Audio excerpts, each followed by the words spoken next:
నమస్తే అండి. నా పేరు గాయత్రీదేవి. మామిడల్లం, నిమ్మకాయ కలిపి ఆవకాయ పెడుతున్నాము. దానికోసమని ఇగోండి మామిడల్లం ఒక 10 కొమ్ముల్లాగా తీసుకున్నాను. శుభ్రంగా కడిగేసి తొక్క తీసి ఆరపెట్టేశాను. ఆరపెట్టి అల్లాన్ని మెత్తగా పేస్ట్లా చేసేసాను. నిమ్మకాయలు ఒక 10 తీసుకొని అవి కూడా కడిగి బాగా తుడిచి ఆరపెట్టి ఒక నిమ్మకాయని 8 ముక్కల క్రింద కట్ చేశానండి. ఇగోండి ఆ ముక్కలు మొత్తం మనం మిక్సీ చేసుకున్నదే ముద్ద చేసుకున్నాం కదా మామిడల్లాన్ని, ఆ మామిడల్లం నిమ్మకాయ ముక్కలు కట్ చేసుకున్నావు కదా అవి కూడా కలిపేశాను. ఉప్పు పసుపు వేసేసి ఇగోండి ఒక 10 రోజుల వరకు ఊరపెట్టేశానండి. ఫ్రిడ్జ్లో పెట్టాను. అయితే రోజు కూడా కొంచెం కలపాలి ముక్కలు, రోజు కలపాలి. బాగా ఊరిపోయాయి ముక్కలు కూడాను. ఇగోండి ఇప్పుడు ఇంకో బౌల్లోకి ఇవన్నీ వేసేయాలి. అంతా ఒక బౌల్లోకి వేసేసాం కదండి. ఇప్పుడు కారం, మనం కారం ఎక్కువ తినే వాళ్ళైతే ఎక్కువ క్వాంటిటీలో తీసుకోవచ్చు. మేము తక్కువగా తింటాం, బాగా తక్కువ తింటాం కాబట్టి ఒక 2 టేబుల్ స్పూను కారం తీసుకున్నానండి. మళ్ళీ ఎండుమిర్చి వేస్తాం కదా. ఈలోగా మనము ఇంకా ఒక స్పూన్ మెంతులు తీసుకున్నానండి, ఒక స్పూన్ ఆవాలు, స్పూన్ జీలకర్ర. అవి మనం వేడి చేయాలి. వేడి చేసిన తర్వాత పొడి చేసుకోవాలి. ముందు మెంతులు వేయించుకోవాలండి, ఎందుకంటే మెంతులు దోరగా వేగాలి, లేకపోతే చేదు వచ్చేస్తుంది. మెంతులు వేగిన తర్వాత ఆవాలు జీలకర్ర వేయాలి. మెంతులు సగం వరకు వేగాయి కదండి. ఇప్పుడు ఆవాలు జీలకర్ర వేసి కలుపుతూ ఉండాలండి, లేకపోతే మాడిపోతాయి. ఇలా కలుపుతూ ఉండాలి. ఇవి వేగిన తర్వాత చల్లగా అయిన తర్వాత పౌడర్ చేసేసి ఈ మనం బౌల్లో వేసుకున్నాం కదా అందులో కలిపేయాలి. కలిపిన తర్వాత తాలింపు పెట్టాలి. మనం ఎప్పుడు పచ్చళ్ళకి అయితే మాత్రం నువ్వుల నూనె కానీ వేరుశనగ నూనె కానీ తీసుకోవాలండి. టేస్ట్ బాగుంటుంది, ఎక్కువ రోజులు నిల్వ ఉంటాయి. ఇవ్వండి ఇవి కూడా వేగిపోతున్నాయి,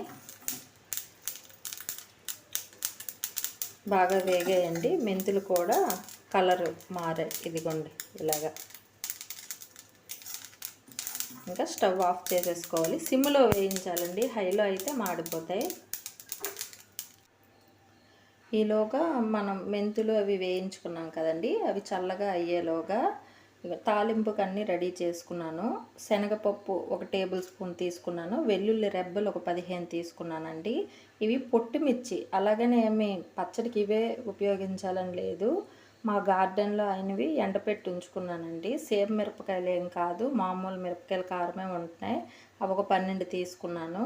కరివేపాకు, ఒక స్పూన్ జీలకర్ర, స్పూన్ ఆవాలు, స్పూన్ మెంతులు, అంటే చిన్న స్పూను. మనము వేయించడానికి తీసుకున్నది టేబుల్ స్పూను, ఇవి చిన్న స్పూన్తో తీసుకున్నాను. ఈలోగా ఇవ్వండి ఇవి చల్లగా అయిపోయాయి కదా, ఇది పౌడర్ చేసేద్దాము. ఇదిగోండి పొడి చేసేసాము. మనము ఆవాలు జీలకర్ర మెంతులు పొడి చేసేసాం కదా, అది కూడా కారం వేసాము. ఇప్పుడు ఈ పొడి కూడా వేసి శుభ్రంగా కలిపేయాలి. మనం ఏ ఆవకాయ పెట్టినా కూడా సగం ఫ్లేవర్ ఈ పొడి వల్లే వస్తుందండి, మంచి ఫ్లేవర్. మనం శుభ్రంగా కలిపేయాలి మొత్తం. ఇదిగోండి కారం మనం వేసిన పొడి శుభ్రంగా ముక్కలకంతా పట్టించేసాను. ఇప్పుడు తాలింపుకు ఆయిల్ తీసుకోవాలండి. నేను నువ్వుల నూనె తీసుకుంటున్నాను. నువ్వుల నూనె ఏ ఆవకాయలకైనా వేరుశనగ కానీ నువ్వుల నూనె కానీ బాగుంటుందండి. ఇదిగోండి మరీ ఎక్కువ ఆయిల్ వేయనండి, ఎందుకంటే ఈ ఆవకాయ నేను ఫ్రిడ్జ్లో ఉంచేస్తాను, అందుకనే ఎక్కువ ఆయిల్ వేయను. ఇవ్వండి ఈ ముందు శనగపప్పు, వెల్లుల్లి, శనగపప్పు, ఎండుమిర్చి వేసాం కదండి. సిమ్లో వేగాలి. ఎప్పుడైనా నువ్వుల నూనె కానీ వేరుశనగ కానీ హైలో పెట్టామంటే పొంగిపోతుందండి. అందుకే సిమ్లో కొంచెం నూనె వేడెక్కాక తర్వాత సిమ్లో ఉంచే వేపుకోవాలి. నురగలాగొచ్చి పైకి పొంగిపోతాయండి. ఇదిగోండి కొంచెం వెల్లుల్లి రంగు మారే వరకు వేయించుకోవాలి. ఇవి వేగాయి. ఇప్పుడు జీలకర్ర, ఆవాలు, మెంతులు కూడా వేసేయాలి. కరివేపాకు కూడా వేసేయాలండి. కరివేపాకు కొంచెం వేగాలి, పచ్చి లేకుండా వేగాలి. చిటపటమని సౌండ్ అవుతుంది కదా, అది ఆగిపోవాలన్నమాట. అలా అయితే వేగినట్లు. అంటే తాలింపు చల్లగా అయిన తర్వాత మనం చేసుకున్న ఆవకాయ ఇందులో కలిపేయాలి. కలిపి మనం మనం ఒక బాటిల్లో తీసాం కదా, మళ్ళీ చల్లగా అయిన తర్వాత అంతా బాటిల్లో వేసేసి అంతే. నిల్వ ఒక నెల రోజుల వరకు చక్కగా ఉంటుందండి ఫ్రిడ్జ్లో అయితే. ఇంకా ఎక్కువ రోజులైనా బాగానే ఉంటుంది.